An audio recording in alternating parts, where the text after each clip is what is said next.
Hi everyone, Melissa here at CloudMom.com talking about teething. When does teething happen? What can you do? What works? So, 5 kids, I've seen very different things when it comes to teething. For certain kids, it seemed to be no trouble at all.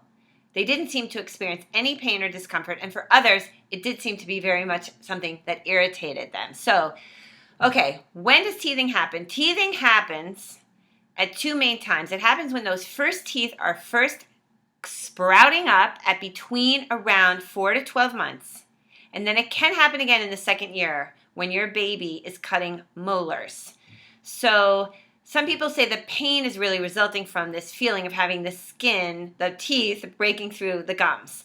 Okay, so here are some of the classic symptoms of teething, which could lead you to think that your baby's going through teething. And I've done a few slides just to make sure it's all very clear. So here we go. Okay, number 1, classic symptoms of teething: drooling, swelling of the cheeks, or something called drool rash, which is a rash your baby will get around his or her mouth from that wet saliva being on the mouth a lot.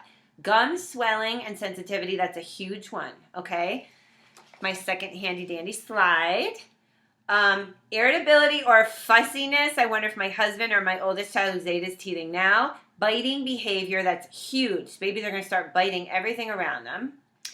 And sleep problems, okay? That's a really big one. They're going to start waking up in the middle of the night crying and fussing, and you're like, what is going on? I finally had my baby on a great sleep regimen. Now they're waking up all the time. Teething is what is going on. Okay, finally, low fever, an upset stomach, or a runny nose. Now, if your baby has diarrhea, an extreme upset stomach, or a fever over 101, they definitely should see the doctor. This is not teething, according to what the experts say. Okay, so the question is, your baby's teething, what can you do? Now, there are a whole bunch of sort of simple remedies that people suggest. Some of them I have found very useful. Number 1 thing is cold, cool foods. Yogurt is really great. Chilled applesauce. Some people even recommend having cold, peeled carrot out of the refrigerator, which, be careful with that. You really have to watch over your baby because obviously that could be a choking hazard. So they recommend cold foods. A chilled washcloth. You can take a washcloth, put water on it, and put it in the fridge. Then have your baby just sort of gnaw away at it. That can provide some relief. Want to check and make sure. Okay, teething toys. I mean, this is a classic. Here's one, right? Now, these should go in the refrigerator and not the freezer. Babies do tend to really, really like them.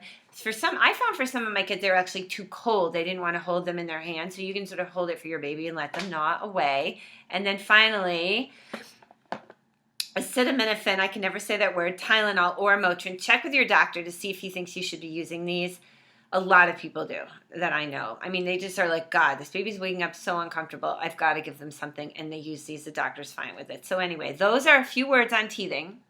I want to hear what your experience has been, whether you have other things to recommend. So please comment on this video on CloudMom.com. Hope that the whole experience of dealing with teething has not been too hard for you. And thank you so much for watching.